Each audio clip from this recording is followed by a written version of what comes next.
2NURFM, a broadcast service of the University of Newcastle. Good morning. Good morning, good morning, good morning. We're talking about recycling drink containers, and I'm a South Australian. Yeah, I know you banged on about that. Yes, like, what is, yes, you know, what's... yes. Well, since 1977, they've had this system of recycling the drink containers by having a deposit on the bottle. So you paid extra for the bottle. If you threw the bottle away and some kid came along and picked it up, they made the 5 cents or the 5 pennies or whatever it was. No, 5 cents it was back then.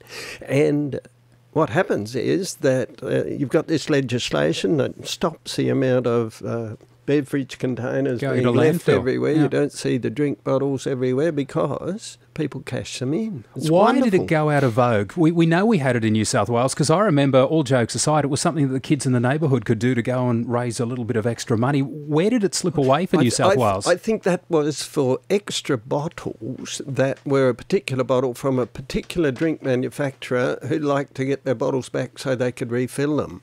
I reckon that's what it was. Right. But generally, the ones that you just pulp, the aluminium cans and so on, I don't think there was one in New South Wales. The idea, of course, is that it's the polluter pays principle, so that with this sort of legislation, the manufacturer not only has to add this extra price onto the cost, which is redeemable at recycling stations, but also the manufacturer has to make sure they've set up these recycling stations. So not a case of just we're going to do it, it's build it and they will come as well. Yes, they call it product stewardship legislation, or so my little note, my little cheat sheet tells me here. I'm not very good at the law, but that's what it is. That's what it is. Yeah. Yes. Okay, so what sort of dollars are we talking about? So let's just take all soft drink bottles, the 600ml plastic. What kind of recycling fee would you get for taking it back?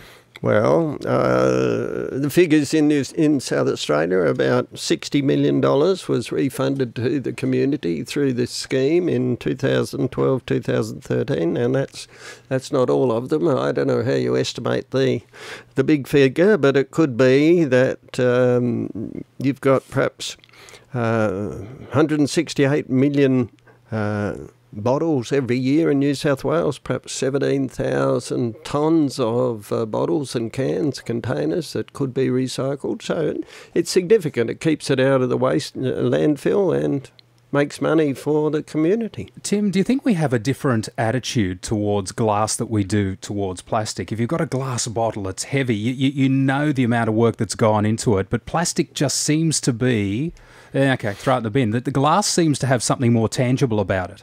Yeah, well, it's a matter of how you're going to break it down, I think. In our laboratory, we're working on bacteria that'll break down polystyrene. We want to find them, and we just heard about a bacterium that can break down these PET bottles. PET bottles, yeah. So it can digest it away. But at the end of the day, if they go to a dedicated place, then they can be recycled, converted back into a different form of plastic, relived, if you like, and they can be sold again as something else. Okay, so a question without notice. If I just emptied you've closed your eyes, he's worried now, sorry. If I just had a soft drink and left it out in my backyard in the sun, how long would it take for it just to disappear with the sunshine, the rain, the wind, the heat, the cold? Yeah, well, I think you'd be looking at decades for it to disappear, depending on the sort of plastic.